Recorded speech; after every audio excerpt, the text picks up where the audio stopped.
He entered in handcuffs, shoulders slumped, skeletal thin.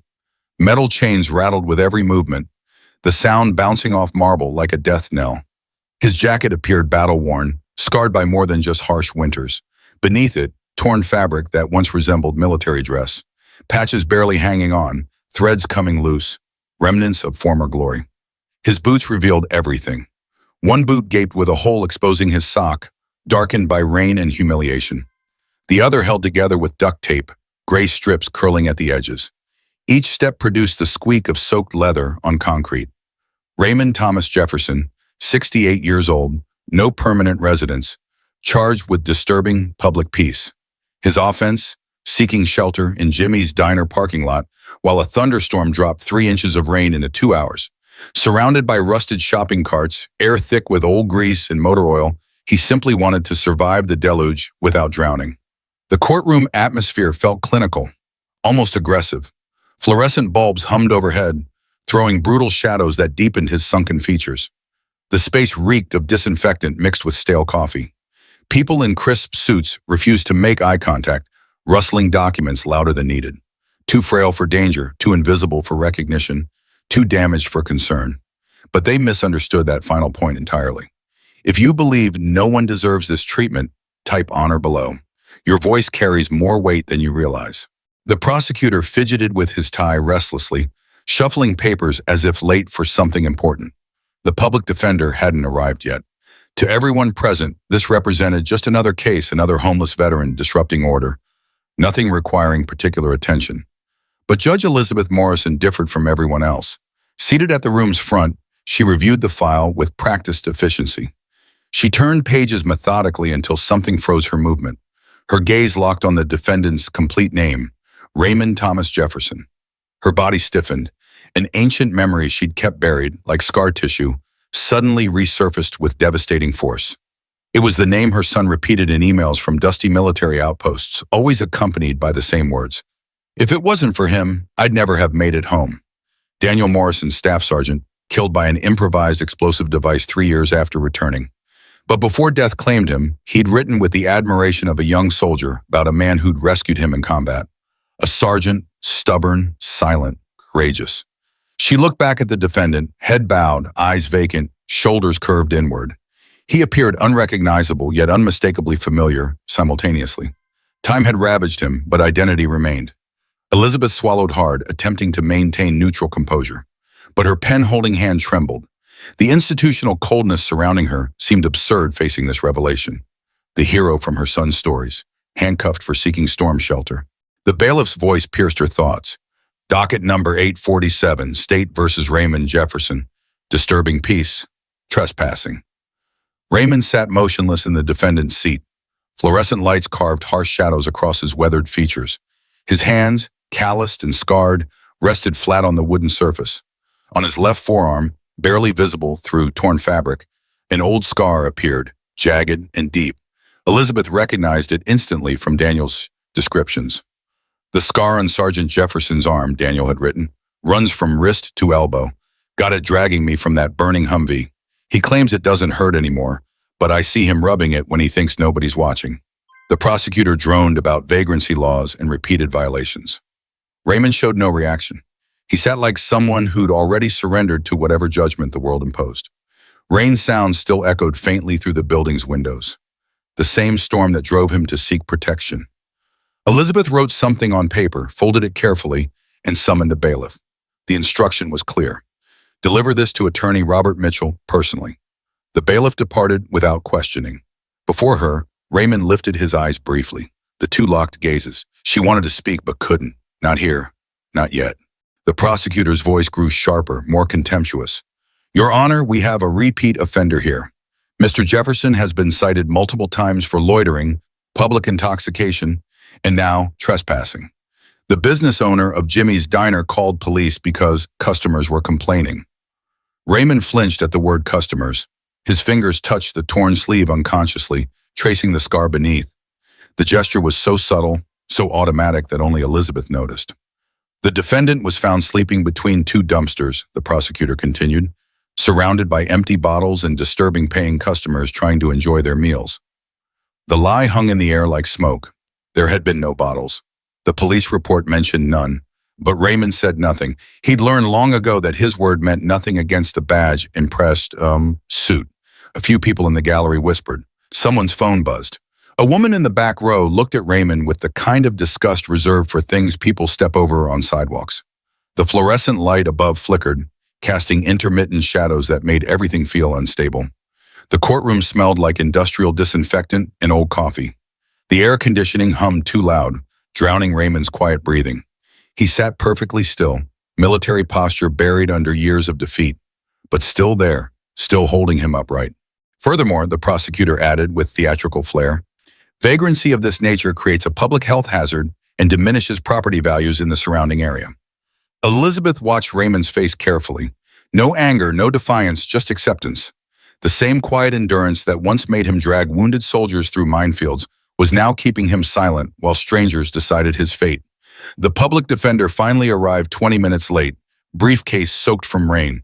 He glanced at the file for maybe 30 seconds before standing. Your Honor, my client pleads no contest. We request time served and community service. No contest, not even a fight. Raymond looked down at his hands. The scar on his forearm caught the light again. Elizabeth remembered another line from Daniel's emails.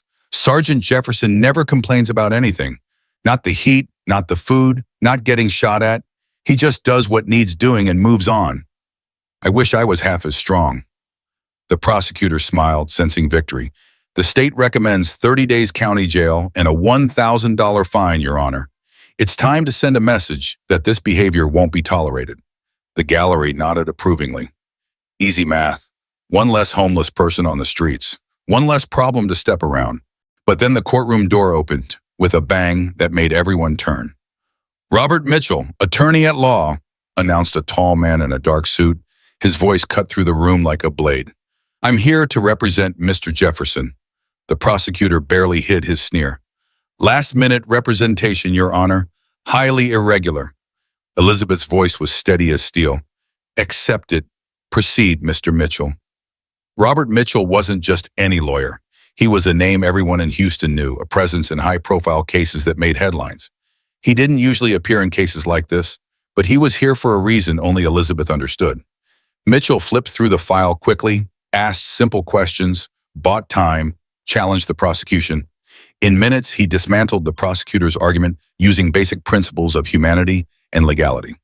There's no trespassing when there's no intent to steal or damage property. There's desperation, survival, and social abandonment. The prosecutor fought back, talking about repeat behavior. Mitchell countered, what repeats here isn't crime, it's neglect. The room fell silent. Meanwhile, Elizabeth kept her eyes fixed on Raymond. He remained distant as if he were somewhere else entirely. He didn't seem to recognize Mitchell or even himself. But Mitchell was beginning to suspect something.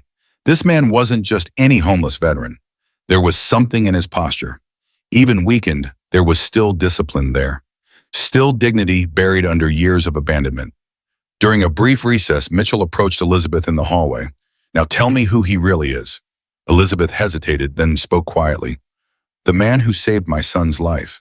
Mitchell stared at her for several seconds, then nodded without looking back. Then we're not letting this slide as just another case. Back in the courtroom, Elizabeth made a decision that went against every protocol she knew. She stood up, stepped down from the bench, and walked toward Raymond. The entire room went silent. Judges don't leave their seats during proceedings. She stopped 3 feet from him. Raymond looked up confused. Elizabeth reached into her robe pocket and pulled out something small, a set of dog tags tarnished with age. She placed them gently on the table in front of him. These belong to Staff Sergeant Daniel Morrison, she said quietly so only Raymond could hear. He wanted you to have them. Raymond stared at the tags. His hand trembled as he reached for them. When his fingers touched the metal, his breathing changed. The courtroom watched in absolute silence as this broken man held the tags against his chest. Elizabeth returned to her seat. No one spoke. No one moved. Raymond closed his eyes, and for the first time in years, he wasn't alone. Not a sound. And yet, the room changed. What happened next wasn't supposed to happen in a routine disturbing the peace case. Robert Mitchell stood and addressed the court with the gravity of a man about to rewrite history. Your Honor, I request permission to present evidence regarding the true identity and service record of Raymond Thomas Jefferson. He placed a thick folder on the table. Documents that no one expected to see in that courtroom. Pentagon letterhead, classified mission reports, commendation records that had been buried in military bureaucracy for over a decade. Raymond Jefferson, Mitchell began, didn't just serve his country. He prevented the deaths of at least 6 American soldiers during an improvised explosive device attack in Kandahar province, Afghanistan, in 2009. The prosecutor's confident expression began to crack. The gallery leaned forward. Mitchell read from an official military report. Sergeant Jefferson remained in position under heavy fire after ensuring the evacuation of 3 wounded soldiers. His voluntary decision to stay provided crucial time for squad reorganization and prevented additional casualties. The silence in the room was absolute. You couldn't hear papers rustling or shoes shuffling anymore. Furthermore, Mitchell continued, Sergeant Jefferson was recommended for the Bronze Star and Purple Heart, but the paperwork was lost in a bureaucratic transfer. He was medically discharged due to post-traumatic stress disorder and traumatic brain injury, then forgotten by the system he served. Elizabeth's voice was firm, but her eyes were filled with tears. What we have here isn't just a case. It's a portrait of systemic failure. A man who served with honor, who was forgotten through administrative errors, and who now, ironically, sits in this defendant's chair when he should be receiving honors. She gestured toward the back of the courtroom. 2 military officers entered. One carried a small blue box. Inside it, a Purple Heart, an honor delayed by 15 years. Raymond looked at it without understanding. It took seconds for him to process what he was seeing. When he realized what it was, his first reaction was to refuse. No, he said quietly. I didn't save Daniel. He died because I failed. Elizabeth approached, not as a judge, but as a mother. He lived because of you. He came home. He wrote to me. He described you as the bravest man he'd ever known, and he asked me to find you if anything ever happened to him. Raymond didn't respond. He just cried. And in that courtroom that had only seen him as a trespasser, everyone stood up. The prosecutor, the court clerk, the officers, the people in the gallery. No one said anything. No one needed to. Mitchell's voice filled the silence. The evidence shows that Raymond Jefferson single-handedly saved 6 lives, including that of Staff Sergeant Daniel Morrison, who lived for 3 additional years because of this man's courage. He dragged wounded soldiers through enemy fire, stayed behind to provide cover, and carried this burden alone for 15 years. Elizabeth took a deep breath. All charges are dismissed. The state will immediately begin processing all benefits and medical care owed to Sergeant Jefferson under federal veterans legislation. The military officer stepped forward and pinned the Purple Heart to Raymond's torn jacket. Raymond touched the metal with shaking fingers, then looked up at Elizabeth. Thank you, he whispered, for remembering. If you believe dignity always finds its voice even in silence, subscribe now. It's how we remember what must never be forgotten. What should have been just administrative paperwork became a moment of historical reparation. Raymond was called back to the courthouse the following week, but this time not as a defendant, as an honoree. The courtroom wasn't packed like before. There was no curious crowd or hurried journalists. It was a more contained, intimate environment. Mitchell stood beside him along with 2 officers from the Houston Veterans Affairs, now dressed in ceremonial uniforms. And Elizabeth, from her position as judge, could no longer hide what she felt. She wasn't just a judge. She was Daniel's mother. She was someone who carried the same debt the country owed this man. Raymond entered wearing new clothes. A simple suit, clean, beard trimmed, body still bent, but different. Not from age, but from the weight of the past, a weight that was finally beginning to lift. He was called to the center of the room.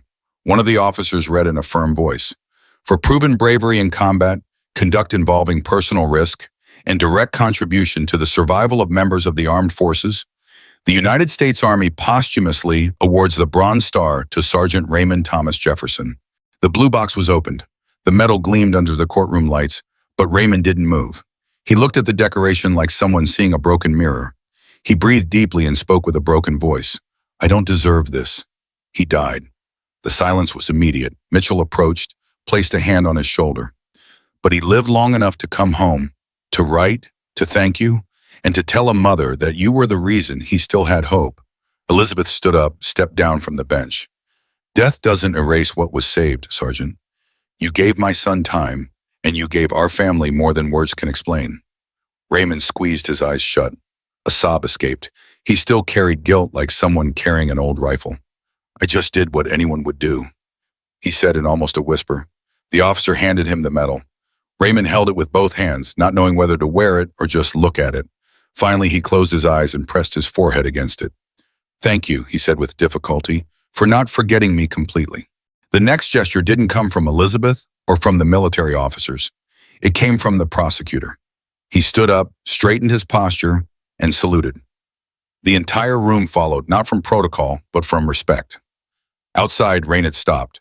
Sunlight streamed through the courthouse windows, casting long shadows across the floor. Raymond walked out slowly, medal pinned to his chest, Mitchell beside him. For the first time in 15 years, he wasn't walking alone. Some heroes don't wear their medals, but sometimes the medals find them anyway. If you typed honor earlier, thank you. If you subscribed, welcome. And if this story moved you, we stand together even in silence.